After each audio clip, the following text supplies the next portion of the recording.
اور جو کھیتی اور مویشی اللہ نے پیدا کیے تھے، سورۃ الانعام ہے نا، تو انعام کا ذکر ہے اب کہ اہل عرب نے کس طرح ان مویشیوں کے بارے میں غلط عقائد اختیار کر رکھے تھے.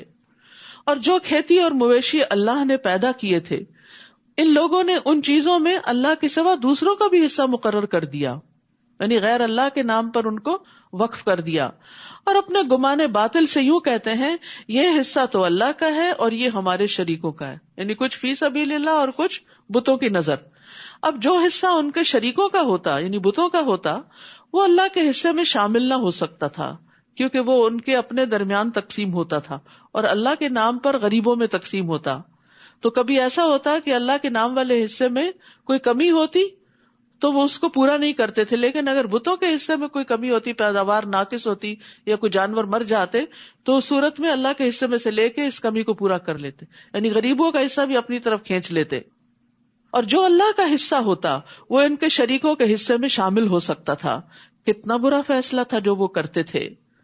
اسی طرح بہت سے مشرکوں کے لیے ان کے شریکوں نے اولاد کے قتل کو خوشنما بنا دیا، اپنے ہی بچوں کو مارنا، تاکہ انہیں ہلاک کر دیں اور ان پر ان کے دین کو مشتبہ بنا دیں، اور اگر اللہ چاہتا تو وہ ایسا نہ کرتے. لہٰذا انہیں جانے دیجیے اور اس افتراء کو بھی جس میں وہ لگے ہوئے ہیں، یعنی جھوٹی باتیں گھڑ کر اللہ کے نام پر لوگوں سے بیان کرتے ہیں یا پھر غلط عقائد کو اختیار کر کے اپنے آپ کو جسٹیفائی کرتے ہیں، درست سمجھتے ہیں.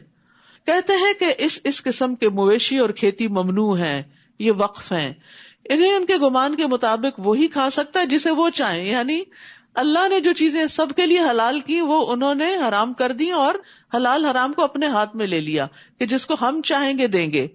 اور کچھ مویشی ہیں جن کی پشتیں حرام ہیں، ان پہ کوئی سوار نہیں ہو سکتا، بوجھ نہیں لاد سکتا. اور کچھ مویشی ایسے ہیں جن پر وہ ذبح کے وقت اللہ کا نام نہیں لیتے، حالانکہ پیدا ان مویشیوں کو کس نے کیا؟ اللہ نے کیا. اور یہ سب قانون اور دین انہوں نے اپنے ہاتھ میں لے رکھا تھا. یہ سب کچھ اللہ پر افتراء ہے، اور اللہ ان قریب انہیں ان کی افتراء پردازیوں یعنی جھوٹ گھڑنے کا بدلہ دے دے گا. نیز وہ کہتے ہیں کہ ان اقسام کے جانوروں کے پیٹ میں جو بچہ ہے وہ صرف ہمارے مردوں پہ حلال ہے، خود سے خود، اور ہماری عورتوں پر حرام ہے. بیچاری عورتیں ہر دور میں محروم رہی. البتہ اگر وہ بچہ مردہ ہو تو مرد عورت سب کھا سکتے ہیں. جو کچھ یہ کہتے ہیں اللہ انہیں اس کی سزا ضرور دے گا، وہ یقیناً دانا اور ہر چیز کا علم رکھنے والا ہے. جن لوگوں نے لا علمی اور حماقت کی بنا پر اپنی اولاد کو مار ڈالا اور اللہ پر جھوٹ باندھتے ہوئے اس رزق کو حرام قرار دیا جو اللہ نے انہیں عطا کیا تھا، یہ ایسے گمراہ ہیں جو راہ راست پر نہیں آ سکتے. یعنی جب انسان بڑے بڑے گناہ کرتا ہے نا تو اس کا دل سخت ہو جاتا ہے. جو اپنی اولاد کو مار ڈالے اور جو اللہ کے دیے ہوئے رزق کو اپنی مرضی سے حلال حرام کر دے، پھر وہ ہدایت پہ کیسے آ سکتا ہے جب اس نے قانون اپنے ہاتھ میں لے لیا ہو کہ میرا بچہ ہے میں جو چاہوں کروں. نہیں، یہ اللہ کی امانت ہے تمہارے پاس، تمہارا اختیار نہیں کہ تم اسے قتل کرو. تو یاد رکھیے خود ساختہ طریقوں سے اللہ کو راضی نہیں کیا جا سکتا. اپنے من گھڑت طریقوں کو دین کہنا دین نہیں ہوتا. یعنی بعض لوگ جیسے بدعات کرتے ہیں، بدعت کیا ہوتی ہے کہ جو چیز نہ قرآن میں ہے، نہ سنت میں ہے، نہ سیرت میں، نبی صلی اللہ علیہ وسلم یا صحابہ نے کبھی وہ کام کیے ہی نہیں، بعد کی جنریشن میں خود بخود انہوں نے اس چیز کو اپنے لیے دین کا حصہ بنا لیا. تو ایسی چیزوں سے اللہ کو راضی نہیں کر سکتے کہ اللہ نے مطالبہ ہی نہیں کیا اس کام کے کرنے کا. تو کوئی اپنے اوپر خود سے خود پابندیاں لگا رہا ہے اور اس کو دین بنا رہا ہے، تو یہ دین نہیں، کیونکہ اس سے اللہ کی رضا نہیں، ناراضگی آتی ہے. بظاہر یوں لگتا ہے کہ وہ اپنے آپ کو تھکاتے ہیں کہ شاید ہم اللہ کو خوش کر رہے ہیں، حالانکہ اس کے برعکس اس محنت سے اللہ کا غضب حاصل کرتے ہیں. تو یاد رکھیے کسی بھی چیز کو جب آپ دین، ثواب، عبادت سمجھ کے کریں تو پہلے یہ دیکھ لیں کہ کیا اس کو اللہ سبحانہ تعالیٰ نے یا اس کے رسول صلی اللہ علیہ وسلم نے اوتھینٹیکیٹ کیا ہے، اس کو عبادت کہا بھی ہے یا خود سے خود بنا لیا. پھر فرمایا وَهُوَ الَّذِي أَنشَأَ جَنَّاتٍ مَعْرُوشَاتٍ وَغَيْرَ مَعْرُوشَاتٍ، وہی تو ہے جس نے دونوں طرح کے باغات پیدا کیے، ایک وہ جن کی بیلیں چھتریوں پر چڑھائی جاتی ہیں، دوسرے وہ درخت جو خود اپنے تنے پر کھڑے ہوتے ہیں، ان کی بیل نہیں ہوتی جو چھتریوں پہ چڑھائی جائے. نیز کھجوریں اور کھیتیاں پیدا کی جن سے کئی طرح کے معقولات حاصل ہوتے ہیں. نیز اس نے زیتون اور انار پیدا کیے، ان دو پھلوں کا خاص طور پر ذکر ہے قرآن میں، بہت ہی نیوٹریشس ہیں، فائدہ مند ہیں، جن کے پھل اور مزہ ملتے جلتے بھی ہوتے ہیں اور مختلف بھی. ایسے پھل جو ہیں یہ غذا بھی ہوتے ہیں اور ان میں علاج بھی ہوتے ہیں. جب یہ درخت پھل لائیں تو ان سے خود بھی کھاؤ اور فصل اٹھاتے وقت ان میں سے اللہ کا حق بھی ادا کرو اور بے جا خرچ نہ کرو. یعنی جب اللہ تعالیٰ تمہیں مال دے، تمہارے پاس ڈھیروں باغات ہو، کیونکہ باغات والوں کی آمدنی بہت ہوتی ہے، تو انہیں کس بات کا پابند کیا گیا کہ وہ یہ ساری آمدنی اپنے اوپر ہی نہ لگا لیں، بلکہ اس میں سے اللہ کے بندوں پر بھی خرچ کریں، وہ مقرر حصہ ادا کریں جو زکوٰۃ کے علاوہ عشر وغیرہ کی شکل میں ہے، اور بے جا خرچ نہ کریں، کیونکہ اللہ اسراف کرنے والوں کو پسند نہیں کرتا. ہوتا یہ ہے کہ جب مال زیادہ آتا ہے تو فضول خرچیاں بھی بڑھ جاتی. جن کے پاس کم ہوتا ہے وہ بس ضرورت کی جگہوں پہ خرچ کرتے ہیں، ایکسٹرا خرچ نہیں کرتے. لیکن جب زیادہ آتا ہے تو پھر انسان کبھی ضرورت کا اور کبھی ضرورت سے زیادہ بھی بس پھینکتا چلا جاتا ہے دولت. زہری کہتے ہیں اس کا مطلب ہے کہ اللہ تعالیٰ کی نافرمانی کے کام میں خرچ نہ کرو. تو اسراف کیا ہے؟ ایسی جگہ خرچ کرنا جس سے اللہ ناراض ہوتا ہو. مثلا ایسا لباس بنانا یا اتنا قیمتی لباس بنا لینا کہ انسان حقداروں کا حق ہی بھول جائے اور سارا مال اپنے اوپر ہی خرچ کر ڈالے. شادی کے دن لاکھوں کا صرف ایک جوڑا بنا کے سارا مال اپنے اوپر ہی ڈال لینا، یہ اسراف کی بدترین قسم ہے. ابن ابی حاتم روایت کرتے ہیں کہ اگر ابو قبیس پہاڑ سونے کا ہوتا اور کوئی آدمی اللہ کی اطاعت کے کاموں میں یہ سارا پہاڑ خرچ کر دیتا تو یہ فضول خرچی نہ ہوتی. یعنی دین کے کاموں میں، لوگوں کی خدمت میں، خیر اور بھلائی کے کاموں میں جتنا کھلا خرچ کر سکے کرتے چلے جائیں، یہ فضول خرچی نہیں ہے. یعنی زیادہ خرچ کرنا فضول خرچی نہیں، اللہ کی نافرمانی اور ناپسندیدہ کاموں میں خرچ کرنا اسراف ہے. کیونکہ بہت سے لوگوں کو یہ سمجھ نہیں آتی کہ اسراف ہے کیا. اور اگر کوئی ایک درہم اللہ کی نافرمانی کے کام میں خرچ کرتا ہے تو وہ فضول خرچی ہی کرتا. فضول گیا نا اس کا مال، کہ اس مال کے ذریعے اس نے اللہ کا غضب حاصل کیا. پھر اسی طرح کھانے پینے میں اسراف جو ہے یہ عقل اور بدن کے لیے نقصان دہ ہے. یہ بھی کھا لیں، یہ بھی کھا لیں، وہ بھی کھا لیں. اور اب آپ دیکھیں کہ بہت سی چیزیں ایک بزنس بن گئی ہیں، تو انسان بعض اوقات جا کے ٹیمپٹ ہو جاتا ہے، اتنا کچھ خرید لیتا ہے جو اس نے نہ کھانا نہ پینا نہ استعمال کرنا. اور چائے کی یہ قسم بھی بڑی اچھی، یہ بھی لے لیتے، وہ بھی لے لیتے، یہ فلاں چیز بہت، یہ جوس بہت اچھا ہی فلاں. پھر کھانے والے تو آپ ایک دو ہی ہوتے ہیں نا گھروں میں، کوئی بڑے فیملی سب رہی نہیں، تو پھر آپ سب کو پتا نہیں کیا ہوتا ہے، ایکسپائرڈ، وہ بن میں جا رہا ہے، وہ بن میں جا رہا ہے، وہ نالی میں جا رہا ہے. یہ سب فضول خرچی ہے. پہلے آپ دیکھیں کہ آپ کی ضرورت کیا ہے اور کیا آپ اسے استعمال بھی کر سکیں گے تو ضرور لیں. فائدے کی چیز ہے، کھاؤ پیو. لیکن اگر استعمال نہیں کرنا اور پھر بن میں پھینکنا تو اس پہ پوچھو گی. اللہ تعالیٰ فرماتے ہیں کلوا واشربوا ولا تسرفوا انہ لا يحب المسرفین. کھاؤ پیو اور حد سے نہ گزرو، بے شک وہ حد سے گزرنے والوں سے محبت نہیں کرتا. حد سے گزرنے والے کون ہیں؟ جو فخر اور مباحات اور دکھاوے کے لیے کرتے ہیں، جو اپنی دھاک جماتے ہیں قیمتی قیمتی چیزیں خرید کر. حیثیت نہیں، پھر بھی مانگے تانگے یا مشکل سے پیسے جمع کر کے ایسے بیگز خریدنا جو ہزاروں میں ہوں.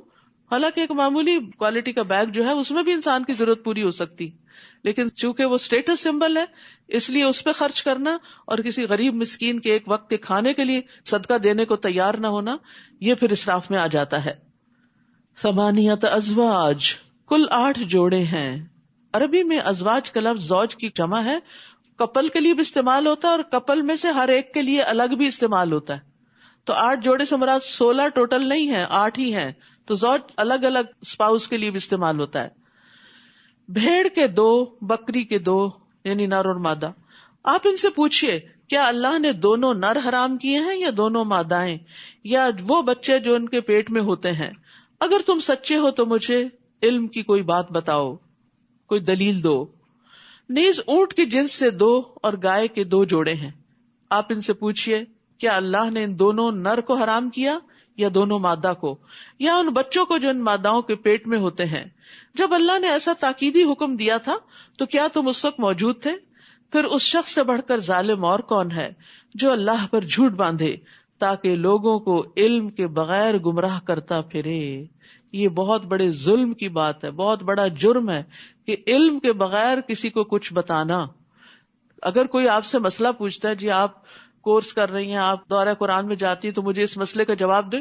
اگر پتا ہے تو جتنا پتا ہے اتنا بتا دیں, نہیں پتا تو معلوم کریں, ریسرچ کریں, جانیں, اہل علم سے پوچھیں اور پھر بتائیں, کیونکہ بغیر علم کے لوگوں کو فتوے دینا بہت بڑا جرم ہے, اس سے لوگ گمراہ ہوتے ہیں. اللہ یقیناً ایسے ظالموں کو سیدھی راہ نہیں دکھاتا. آپ ان سے کہہ دیجئے کہ جو وحی میری طرف آئی ہے اس میں تو کوئی ایسی چیز نہیں پاتا جو کھانے والے پر حرام کی گئی ہو, یعنی جن کو تم لوگوں نے حرام کیا یہ اس کی طرف اشارہ ہے, الا یہ کہ وہ مردار ہو یا بہایا ہوا خون ہو یا خنزیر کا گوشت ہو کیونکہ وہ ناپاک ہے, یا فسق ہو کہ وہ چیز اللہ کے سوا کسی اور کے نام سے مشہور کر دی گئی ہو, یعنی غیر اللہ کے نام پر قربان کی گئی ہو. ہاں, جو شخص لاچار ہو جائے اس حال میں کہ نہ تو وہ اللہ کے قانون کا باغی ہو اور نہ ضرورت سے زیادہ کھانے والا ہو, تو اسے معاف ہے, کیونکہ آپ کا رب بخش دینے والا اور رحم کرنے والا ہے. اصل میں یہاں دلائل دیے جا رہے ہیں اہل عرب کے ان غلط قوانین کو ثابت کرنے کے کہ جو انہوں نے خود سے حلال اور حرام کے کچھ قاعدے بنا کر اللہ کی نعمتوں کو لوگوں پر حرام کر رکھا تھا, یا کبھی اپنے آپ پر بھی. اور جن لوگوں نے یہودیت اختیار کی ان پر ہم نے ہر ناخن والا جانور حرام کیا تھا, نیز ان پر گائے اور بکری کی چربی بھی حرام تھی, الا یہ کہ وہ پشت, آنتوں اور ہڈیوں سے چمٹی ہوئی ہو. ہم نے یہ چیزیں ان کی سرکشی کی سزا کے طور پر ان پہ حرام کی تھی, اصلاً حرام نہیں تھی, دین ابراہیمی میں حرام نہیں تھی. اور جو کچھ ہم کہہ رہے ہیں بالکل سچ کہہ رہے ہیں. اب یہاں مسلسل حلال و حرام کی بات ہو رہی ہے کیونکہ یہ دین کا حصہ ہے. ہمارا دین ایک مکمل دین ہے جو کھانے پینے کے معاملات میں بھی ہمیں رہنمائی دیتا ہے کہ انسان کے لیے کیا کھانا فائدہ مند ہے اور کیا کھانا نقصان دہ ہے. پھر اگر یہ آپ کو جھٹلائیں تو ان سے کہیے تمہارے رب کی رحمت بہت وسیع ہے کہ تم سزا سے بچے ہوئے ہو, ورنہ مجرموں سے اس کا عذاب ٹالا نہیں جا سکتا. یہ مشرک جواباً کہہ دیں گے اگر اللہ چاہتا تو نہ ہم شرک کرتے اور نہ ہمارے آباء و اجداد اور نہ ہم کسی چیز کو حرام ٹھہراتے. یہ جو دلیل ہے نا, اور یہ بات یہ اکثر لوگ کرتے ہیں اپنے غلط اعمال کو جسٹیفائی کرنے کے لیے. اللہ چاہتا تو ہم بھی نمازیں پڑھتے, جب کہنا نماز پڑھ لی, جب اللہ چاہے گا تو پڑھیں گے. بھئی آپ کب چاہیں گے؟ آپ بھی تو چاہیں. جو چاہتا ہے من جدہ وجدہ, اللہ تعالیٰ اس کو عطا کر دیتا ہے.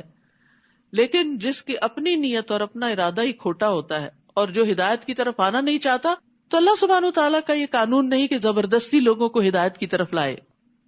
اسی طرح ان لوگوں نے بھی جھٹلایا جو ان سے پہلے تھے, حتیٰ کہ انہوں نے ہمارے عذاب کا مزہ چکھ لیا.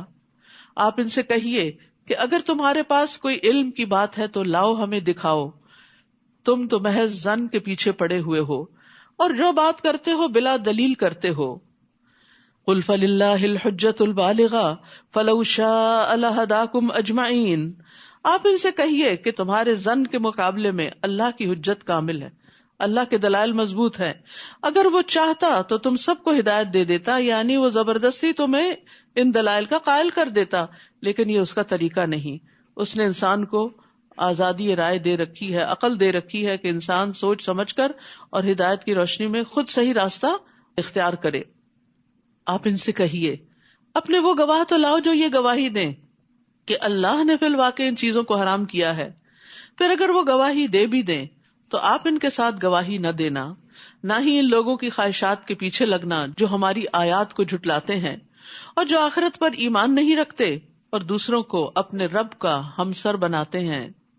قل تعالوا اتل ما حرم ربکم علیکم الا تشرکوا بہ شیئا وبالوالدین احسانا. آپ ان سے کہیے آؤ میں تمہیں پڑھ کر سناؤں کہ تمہارے رب نے تم پر کیا کچھ حرام کیا ہے. تو قرآن پڑھ کر سنانے کا حکم ہے, کیونکہ سن کر بات زیادہ سمجھ میں آتی ہے, اور اس لیے بھی کہ قرآن مجید اللہ کا کلام ہے, تو کلام کو کلام کی شکل میں کنوے کیا جائے تو بات زیادہ دل پہ لگتی ہے. پڑھنے کا بھی فائدہ ہے کہ آپ اکیلے بیٹھ کے تفسیر پڑھیں, سمجھیں, جانیں, لیکن جب آپ سنتے ہیں تو بات دل پہ جا لگتی ہے. تو یہاں پر پڑھ کے سنانے کا حکم ہے نبی صلی اللہ علیہ وسلم کو, اور آپ لوگوں کو لکھ کر چیزیں نہیں دیتے تھے, سنایا کرتے تھے. آؤ میں تمہیں پڑھ کر سناؤں کہ تمہارے رب نے تم پر کیا کچھ حرام کیا ہے, اور وہ یہ باتیں ہیں کہ اس کے ساتھ کسی کو شریک نہ بناؤ, شرک حرام ہے, ان الشرک لظلم عظیم. اور یہ کہ والدین سے اچھا سلوک کرو. والدین کی نافرمانی حرام ہے، ان کو ستانا حرام ہے. اور یہ کہ مفلسی کے ڈر سے اپنی اولاد کو قتل نہ کرو کہ ہم انہیں کہاں سے کھلائیں گے. اللہ رزق کے راستے کھولنے والا ہے، کیونکہ ہم ہی تمہیں رزق دیتے ہیں تو ان کو بھی ضرور دیں گے. مایوس کیوں ہوتے ہو؟ اور یہ کہ بے حیائی کی باتوں کے قریب بھی نہ جاؤ، فحش باتوں کے قریب بھی نہ جاؤ، گالی گلوچ، گھٹیا مذاق، ننگی باتیں، خواہ یہ کھلی ہوں یا چھپی ہوں. یعنی کسی پرائیویٹ گیدرنگ میں کرو یا پبلکلی کرو، دونوں طرح منع ہے. سب کے سامنے کرو یا چھپ کے کرو. اور یہ کہ جس جان کے مارنے کو اللہ نے حرام کیا ہے اسے قتل نہ کرو. اولاد کے قتل کو الگ طور پہ بیان کیا واضح کرنے کے لیے، اور پھر عمومی طور پر الا یہ کہ حق کے ساتھ ہو، جیسے قصاص وغیرہ میں. یہ وہ باتیں ہیں جن کا اللہ نے تمہیں تاکیدن حکم دیا ہے. وصاکم بہ، وصیت ہوتی ہے تاکیدی حکم، اس کی تاکید ہے، لازماً یہ حکم ماننے ہوں گے، شاید کہ تم عقل سے کام لو. تو یاد رکھیے کہ حلال و حرام کے بارے میں جاننا بہت ضروری ہے. اسی لیے اللہ تعالیٰ نے نبی صلی اللہ علیہ وسلم کو حکم دیا کہ وہ ساری مخلوق کو اس آیت کی تلاوت کی سماعت کی دعوت دیں جس میں اللہ نے کچھ چیزیں حرام ٹھہرائیں. اور آپ صلی اللہ علیہ وسلم کے بعد علماء پر بھی یہ بات لازم ہے کہ وہ لوگوں کو تبلیغ کریں اور ان کو واضح کریں کہ اللہ نے ان کے لیے کیا حلال کیا، کیا حرام کیا ہے. اور یاد رکھیے حلال و حرام کی وضاحت عقل کی بنا پہ نہیں ہوتی، قرآن و سنت کی روح سے ہوتی ہے. رسول اللہ صلی اللہ علیہ وسلم نے فرمایا، جان لو ان قریب ایسا وقت آنے والا ہے کہ کسی شخص کو میری کوئی حدیث پہنچے گی اور وہ تکیہ لگائے ہوئے اپنی مسند پہ بیٹھا ہوگا، کاؤچ پر، کہے گا ہمارے اور تمہارے درمیان اللہ کی کتاب کافی، بس جو قرآن میں وہ کافی ہے، بس ہم جو کچھ اس میں حلال پائیں گے اسے حلال سمجھیں گے اور جو حرام پائیں گے اسے حرام سمجھیں گے. جبکہ حقیقت کیا ہے کہ جسے اللہ کے رسول نے حرام کیا وہ بھی اسی طرح حرام ہے جسے اللہ نے حرام کیا. تو حرام صرف قرآن سے نہیں پتہ چلتا، حرام سنت رسول صلی اللہ علیہ وسلم سے بھی پتہ چلتا ہے. اور کیا باتیں جن کا تاکیدی حکم ہے؟ وَلَا تَقْرَبُوا مَالَ الْيَتِيمِ إِلَّا بِالَّتِي هِيَ أَحْسَنُ حَتَّى يَبْلُغَ أَشُدَّهُ. نیز یہ کہ یتیم کے مال کے قریب بھی نہ جاؤ. بھائی فوت ہو گیا ہے، اس کی بہت سی پراپرٹی ہے، وہ اب یتیموں کا مال ہے، تمہارا حق نہیں ہے اس پہ کہ تم بھائی ہو. اگر ماں باپ زندہ ہے تو کچھ ان کو جائے گا، باقی یتیم بچوں کے لیے، مگر ایسے طریقے سے جو اس کے حق میں بہتر ہو، یعنی یتیم کے حق میں، تاکہ وہ عقل کی پختگی کو پہنچ جائے، میچور ہو جائے، اپنے مال کی حفاظت کر سکے، اسے انویسٹ کر سکے، اس سے بزنس کر سکے، اسے صحیح جگہ پر استعمال کر سکے، نہ کہ ضائع کر بیٹھے. اور یہ کہ ناپ اور تول انصاف کے ساتھ پورا کرو. ہم کسی کو اس کی مقدور سے زیادہ تکلیف نہیں دیتے، اس کی وسعت سے بڑھ کے اس پہ بوجھ نہیں ڈالتے. اور یہ کہ جب کچھ کہو تو انصاف سے کہو، کسی کی طرفداری نہ کرو اگر وہ غلط ہے، خواہ وہ بات تمہارے کسی قریبی سے تعلق کیوں نہ رکھتی ہو، تمہارا دوست ہی کیوں نہ ہو، تمہارے والدین ہی کیوں نہ ہو، تمہارے بہن بھائی کیوں نہ ہو. اگر وہ غلط ہے تو انہیں غلط ہی کہو. اور یہ کہ اللہ کے عہد کو پورا کرو. تم نے اللہ کا نام لے کے کوئی کمٹمنٹ کی یا اللہ نے جو احکامات تمہیں دیے اور تم نے ان کو ماننے کا وعدہ کیا، یہ باتیں ہیں جن کا اللہ نے تمہیں حکم دیا ہے، شاید کہ تم نصیحت قبول کرو. وَأَنَّ هَذَا صِرَاطِي مُسْتَقِيمًا، اور بلا شبہ یہی میری سیدھی راہ ہے، لہٰذا اسی پر چلتے جاؤ. یعنی ان احکامات پر عمل کرنے والے ہی سیدھے راستے پر ہیں، اسلام کے راستے پر ہیں. اور دوسری راہوں پر نہ چلو، یعنی اپنی خواہشات کی پیروی نہ کرو. لوگوں کو مت دیکھو کہ وہ عمل کرتے ہیں یا نہیں، کیونکہ بعض اوقات ہم یہ دلیل دے دیتے ہیں نا سبھی ایسا کرتے ہیں، تو یہ حجت نہیں ہوتی کہ سبھی ایسا کرتے ہیں یا نہیں کرتے. دیکھنا یہ ہے کہ اللہ نے بھی اس کی اجازت دی ہے یا نہیں دی. اور دوسری راہوں پر نہ چلو ورنہ وہ تمہیں اللہ کی راہ سے ہٹا کر جدا جدا کر دیں گی، تفرقہ بھی ہو جائے گا اور تم صراط مستقیم سے دور نکل جاؤ گے. اللہ نے تمہیں انہی باتوں کا حکم دیا ہے تاکہ تم بچ جاؤ، یعنی برے انجام سے. پھر ہم نے موسیٰ کو ایسی کتاب دی جو نیک روش اختیار کرنے والے کے لیے مکمل تھی اور اس میں ہر ضروری بات کی تفصیل بھی تھی. اور یہ کتاب ہدایت اور رحمت بھی تھی، اور اس لیے دی تھی تاکہ لوگ اپنے رب سے ملاقات پر ایمان لے آئیں. وَهَذَا كِتَابٌ أَنزَلْنَاهُ مُبَارَكٌ، اور یہ کتاب یعنی قرآن مجید جو ہم نے نازل کی ہے بڑی بابرکت ہے. لہٰذا اس کی پیروی کرو، اس کو فالو کرو، اور اللہ سے ڈرتے رہو. اس کو پڑھ کے سمجھ کے اس پہ عمل کر کے بھی ڈرنا ہے تاکہ تم پہ رحم کیا جائے. تو اللہ کی رحمت کس پہ ہوتی ہے؟ اللہ سے ڈرنے والوں پر. تو یاد رکھیے قرآن میں ہر خیر کی تعلیم اور ہر شر سے بچاؤ کا طریقہ بتایا گیا ہے. یعنی اس کے پڑھنے سے ایسی برکات جاری ہوتی ہیں کہ کسی بھی خیر کی چیز سے انسان محروم نہیں رہتا، اور کوئی ایسا شر نہیں جس سے اس کتاب میں نہ ڈرایا گیا ہو.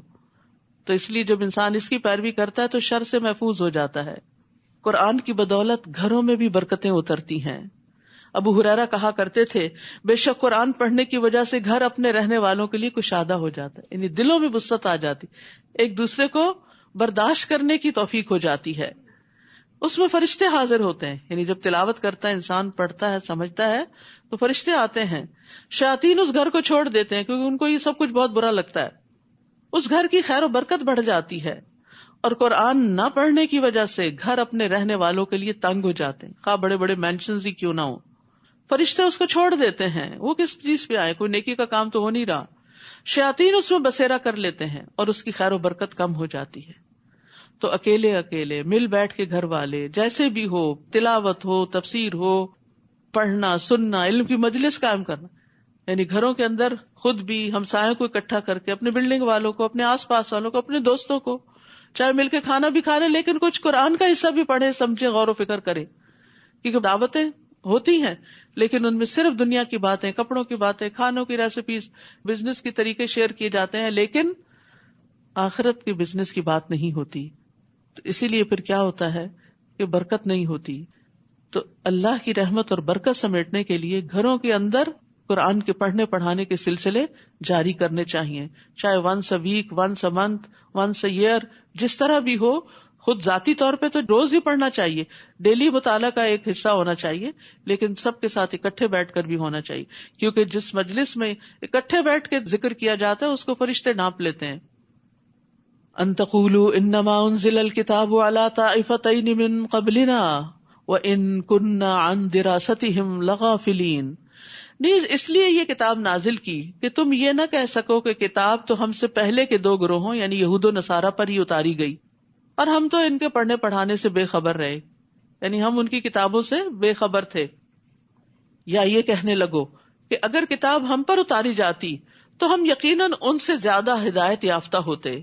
تو اب تمہارے رب کی طرف سے تمہارے پاس ایک واضح دلیل، ہدایت اور رحمت آ چکی ہے. پھر اس شخص سے بڑھ کر ظالم اور کون ہوگا جو اللہ تعالیٰ کی آیات کو جھٹلائے اور ان سے کنی کترائے، یعنی مانے نہ اور ان کو اوائڈ کرے. اور جو لوگ ہماری آیات سے کنی کتراتے ہیں انہیں ہم ان کے اس عمل کی بہت بری سزا دیں گے. کیا یہ اسی بات کا انتظار کر رہے ہیں کہ ان کے پاس فرشتے آئیں؟ یعنی مانتے کیوں نہیں؟ کیا فرشتوں کی آمد کا انتظار ہے، یا خود آپ کا رب آ جائے، یا اس کی کوئی نشانی یعنی معجزہ آئے؟ جس دن کوئی ایسا معجزہ آ گیا تو اس وقت کسی کا ایمان لانا اسے کچھ فائدہ نہ دے گا جو اس سے پیشتر ابھی تک ایمان نہ لایا ہو یا اپنے ایمان کی حالت میں نیکی کے کام نہ کیے ہوں. آپ ان سے کہیے کہ تم بھی انتظار کرو، ہم بھی انتظار کرتے ہیں. تو یاد رکھیے کہ موت کے آنے سے پہلے پہلے نیک عمل کر لینے چاہیے. جب موت آ جاتی ہے تو پھر تو توبہ بھی قبول نہیں ہوتی. وَأَنفِقُوا مِمَّا رَزَقْنَاكُمْ مِنْ قَبْلِ أَنْ يَأْتِيَ أَحَدَكُمُ الْمَوْتُ فَيَقُولَ رَبِّ لَوْلَا أَخَّرْتَنِي إِلَىٰ أَجَلٍ قَرِيبٍ فَأَصَّدَّقَ وَأَكُن مِّنَ الصَّالِحِينَ. اور اس میں سے خرچ کرو جو ہم نے تمہیں دیا ہے، اس سے پہلے کہ تم میں سے کسی کو موت آ جائے، پھر وہ کہے کہ اے میرے رب، تو نے مجھے قریبی مدت تک مہلت کیوں نہ دی کہ میں صدقہ کرتا اور نیک لوگوں میں ہو جاتا. ابو ہریرہ کہتے ہیں ایک شخص نے نبی صلی اللہ علیہ وسلم سے کہا، اے اللہ کے رسول، کون سا صدقہ افضل ہے؟ آپ نے فرمایا، تم اس حال میں صدقہ کرو کہ تم صحت مند ہو، مالدار ہونے کی توقع رکھتے ہو اور فقر سے ڈرتے ہو، اور اتنی دیر مت لگاؤ کہ جب جان حلق تک آ جائے تو کہنے لگو فلاں کو اتنا اور فلاں کو اتنا دے دو، حالانکہ اب تو وہ فلاں کا ہو ہی چکا، اب تو انہیں کو ہی جائے گا، تم نہ بھی کہو تو اپنے ہاتھ سے دینا افضل ہے بنسبت اس کے کہ آپ چھوڑ جائیں اور لوگ جیسے چاہیں اس میں تصرف کریں. اور ایک اور بات جو اس آیت سے پتہ چلتی ہے، او کسبت فی ایمانہا خیرا، کہ ایمان لانے کے بعد نیکی کا ہر عمل انسان کو اچھے مرتبے تک پہنچاتا ہے. ابو ذر کہتے ہیں میں نے کہا اللہ کے رسول کون سی چیز بندے کو آگ سے نجات دلاتی ہے؟ آپ نے فرمایا اللہ پر ایمان لانا. میں نے کہا اللہ کے نبی کیا ایمان کے ساتھ عمل بھی ضروری ہے؟ یہ ہمارے سوالوں کا جواب ہے. اب آپ نے فرمایا اللہ نے اسے جو رزق عطا کیا اس میں سے خرچ کرے. پہلا عمل کیا بتایا؟ صدقہ کرے. میں نے کہا اللہ کے رسول اگر وہ فقیر ہو اور اس کے پاس دینے کی کوئی چیز نہ ہو؟ آپ نے فرمایا پھر وہ نیکی کا حکم دے اور برائی سے روکے. میں نے کہا اللہ کے رسول اگر وہ ایسا کرنے سے بھی عاجز ہو، علم ہی کوئی نہیں، پتہ ہی نہیں، اور نیکی کا حکم دینے اور برائی سے روکنے کی طاقت بھی نہ ہو؟ آپ نے فرمایا کسی بے ہنر کو کوئی ہنر سکھا دے. کھانا پکانا آتا ہے کسی اور کو بھی سکھا دے. اسی طرح کوئی اور کام آتا ہے تو دوسروں کو وہ کام ہی سکھا دیں. میں نے کہا اگر وہ خود بھی بے ہنر ہو، پھوڑنے رہا، اور کچھ کرنے کی طاقت نہ رکھتا ہو، کیونکہ کچھ لوگ ایسے ہوتے نکم میں ہاتھ پہ ہاتھ رکھ کے بیٹھے رہتے ہیں، کچھ نہیں سیکھتے، نہ دین نہ دنیا، کچھ نہیں آتا، پھر آپ دیکھیں کہ کتنی ذلت اٹھاتے ہیں، ہر ایک کی باتیں سنتے ہیں، ہر ایک کی نگاہوں میں حقیر ہوتے ہیں. آپ نے فرمایا پھر کسی مغلوب یعنی مظلوم کی مدد کر دے. میں نے کہا اگر وہ ضعیف اور مظلوم کی مدد کی طاقت نہ رکھتا ہو؟ آپ نے فرمایا تم تو اپنے بھائی میں کوئی خیر و بھلائی چھوڑنا ہی نہیں چاہتے. ابو ہریرہ رضی اللہ عنہ کے سوالات ایسے تھے کہ وہ چاہتے تھے کہ آخری درجے کا بھی نیکی کا کام کوئی پتہ چل جائے کہ کوئی محروم نہ رہے. تو فرمایا ایسے شخص کو چاہیے کہ وہ لوگوں کو تکلیف نہ دے. کچھ نہیں کر سکتے تو پھر تکلیف بھی نہ دو. تو میں نے کہا اللہ کے رسول جب کوئی شخص یہ عمل کرے گا تو جنت میں داخل ہو جائے گا؟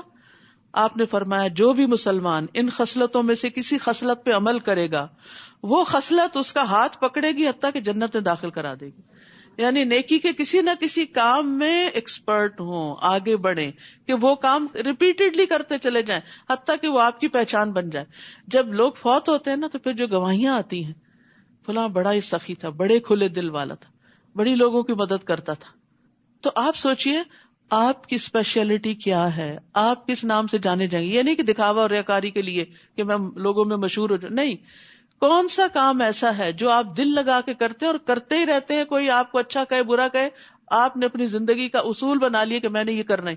کیونکہ ہوتا پتہ کیا ہے، ہمارے اندر بہت سا ٹیلنٹ بھی ہوتا ہے، بہت ذہانت ہوتی ہے، ہمیں کام بھی آتا ہوتا ہے، ہم کرنے لگتے ہیں، ایک چھوٹی سی بات کسی کی ہمیں اوفینڈ کر دیتی ہے، ہم سب کچھ چھوڑ کے بیٹھ جاتے ہیں. ایسے لوگ کہیں کے بھی نہیں رہتے. تو یاد رکھیے جو نیکی کا کام کرنے والا ہو وہ ثابت قدم ہوتا ہے، مستقل مزاجی سے، کسی بات کی پرواہ نہیں کرتا، وہ ان سب باتوں سے اوپر اٹھتا ہے. ظاہر ہے بلند درجے اسی کے ہوں گے جو ان باتوں سے اوپر اٹھے گا. کوئی آپ کی تعریف کرے، کوئی آپ پہ تنقید کرے، ان چیزوں سے بے نیاز ہو جائیں. اللہ کی نظر میں آپ کا بلند مقام ہی اصل بلندی ہے. لوگوں کے دل تو بدلتے رہتے ہیں، لوگ آج تعریف کریں گے کل تنقید شروع کر دیں گے، پھر آپ کہاں کھڑے ہوں گے؟ کیا ان سے اپنی ججمنٹ لیں گے کہ آپ کون ہیں؟ آپ کو خود پتا ہونا چاہیے آپ کون ہیں، اور اس کے بعد یہ کہ اللہ کی نظر میں آپ کا مقام کیا ہے، اس کی فکر ہونی چاہیے. پھر فرمایا ان الذین فرقوا دینہم وکانوا شیعا، جن لوگوں نے اپنے دین میں تفرقہ ڈالا اور کئی فرقے بن گئے، یعنی اپنی اپنی خواہشات کے مطابق دین کو لیا اور ایک دوسرے کو برا بھلا کہنے لگے، ان سے آپ کو کچھ سروکار نہیں، یعنی گروہ بندی سے آپ بیزار ہیں. ان کا معاملہ اللہ کے سپرد ہے، پھر وہ خود ہی انہیں بتلائے گا کہ وہ کن کاموں میں لگے ہوئے تھے. تو یاد رکھیے فرقہ واریت سے بچنے کی تلقین کی جا رہی ہے. من جاء بالحسنۃ فلہ عشر امثالها، جو کوئی اللہ کے ہاں کوئی نیکی لے کر آئے گا تو اسے اس نیکی کا 10 گنا ثواب ملے گا. ایک نیکی ملٹی پلائی بائی 10. اور جو کوئی برائی لے کر آئے گا اسے اتنی ہی سزا دی جائے گی. 1 multiply by 1 equal to 1. جتنی اس نے برائی کی تھی، اور ان پر ظلم نہیں کیا جائے گا. تو یہ اللہ کا بندوں پر بڑا ہی احسان ہے. حتیٰ کہ اس احسان کی مزید تفصیل حدیث سے پتہ چلتی ہے. ابن عباس کہتے کہ رسول اللہ صلی اللہ علیہ وسلم اپنے رب تبارک و تعالیٰ سے روایت کرتے ہوئے فرماتے، اور اس کو حدیث قدسی کہا جاتا ہے، کہ بے شک اللہ نے نیکیاں اور برائیاں لکھی، پھر ان کو بیان کر دیا. پھر جس نے نیکی کا ارادہ کیا، نیت کر لی لیکن عمل نہ کر سکا، کوئی مصروفیت آڑے آ گئی، کوئی اور وجہ بن گئی، تو اللہ نے اس کے لیے اپنے پاس ایک مکمل نیکی لکھی، وہ بھی لکھا گیا. اور اگر اس نے ارادہ کرنے کے بعد عمل بھی کر لیا تو اللہ نے اس کے لیے اپنے پاس 10 نیکیوں سے لے کر 700 بلکہ اس سے بھی زیادہ لکھا کہ کون کتنے خلوص کے ساتھ، کتنی محبت اور چاہت کے ساتھ اچھا کام کرتا ہے. اور جس نے کسی برائی کا ارادہ کیا پھر اس پر عمل نہیں کیا تو اللہ نے اس کے لیے اپنے پاس ایک مکمل نیکی لکھ لی. بری نیت تھی لیکن چھوڑ دی تو اس پر بھی نیکی مل گئی. یہ ہے نا اللہ کی رحمت اور فضل. اور اگر اس نے ارادہ کرنے کے بعد عمل بھی کر لیا تو صرف ایک برائی لکھی. تو آپ سوچئے کہ اگر اس ریشو کے ساتھ بھی کسی کی برائیاں نیکیوں سے اوپر ہو جائیں تو پھر اس کا انجام کیا ہونا چاہیے. اللہ نے تو ہمیں نیکیاں کمانے کے کھلے موقع عطا کیے اور ایک ایک نیکی کو پہاڑ بنا دیا. تو پھر بھی اگر کسی کی نیکیاں کم ہیں اور برائیاں ہی اس نے زیادہ کی تو پھر واقعی وہ برائی شخص ہے. قل اننی ہدانی ربی الی صراط مستقیم دینا قیما ملت ابراہیم حنیفا وما کان من المشرکین. آپ ان سے کہیے کہ میرے رب نے مجھے سیدھی راہ دکھا دی ہے, یہی وہ مستحکم دین ہے جو ابراہیم حنیف کا طریقے زندگی تھا, اور سیدنا ابراہیم مشرکوں میں سے نہ تھے. قل ان صلاتی ونسکی ومحیای ومماتی للہ رب العالمین. آپ ان سے کہہ دیجئے میری نماز, میری قربانی, میری زندگی اور میری موت سب کچھ اللہ رب العالمین کے لیے ہے. اللہ ہم سے ہر کام میں اخلاص مانگتا ہے, چاہے ہماری نماز ہو, جسمانی عبادات ہو, چاہے ہماری قربانی ہو, مالی عبادات ہو, زندگی پوری کچھ بھی ہم کریں, چاہے ہماری موت کا وقت ہو, ہر موقع پر اللہ ہی کو یاد رکھنا ہے, اللہ ہی کے لیے سب کام کرنے ہیں. تو نیک اعمال پر مبنی زندگی ہو اور ایمان پر خاتمہ ہو, اس کی دعا کرنی چاہیے, اس کی تمنا رکھنی چاہیے کہ زندگی میں بھی اچھے اچھے کام کروں اور موت کے وقت بھی اللہ کو راضی کر کے جاؤں. یعنی میری زندگی نیک عمل کے ساتھ ہو اور مروں تو اللہ رب العالمین کی ذات پر ایمان رکھتے ہوئے مروں. لا شریک لہ وبذالک امرت وانا اول المسلمین. جس کا کوئی شریک نہیں, مجھے اسی بات کا حکم دیا گیا اور میں سب سے پہلے اللہ کا فرما بردار بنتا ہوں. آپ ان سے کہیے کیا میں اللہ کے علاوہ کوئی اور رب تلاش کروں؟ حالانکہ وہ ہر چیز کا رب ہے. رب کون ہوتا ہے؟ خالق, مالک, مدبر, رازق, معبود. اور جو شخص بھی کوئی برا کام کرے گا تو اس کا بوجھ اسی پر ہوگا, اپنے کیے کو خود ہی بھگتنا ہوگا. کوئی شخص کسی دوسرے کا بوجھ نہ اٹھائے گا. پھر تمہیں اپنے رب کے ہاں لوٹ کر جانا ہے, اور جن باتوں میں تم اختلاف کرتے ہو وہ سب کچھ تمہیں بتا دے گا. وہی تو ہے جس نے تمہیں زمین میں نائب بنایا اور ایک کے مقابلے میں دوسرے کے درجے بلند کیے, یعنی بندوں میں فرق رکھا, تاکہ جو کچھ اس نے تمہیں دے رکھا ہے اسی میں تمہاری آزمائش کرے. بلا شبہ آپ کا رب سزا دینے میں دیر نہیں لگاتا, اور ساتھ ہی ساتھ وہ یقیناً بخشنے والا اور مہربان بھی ہے.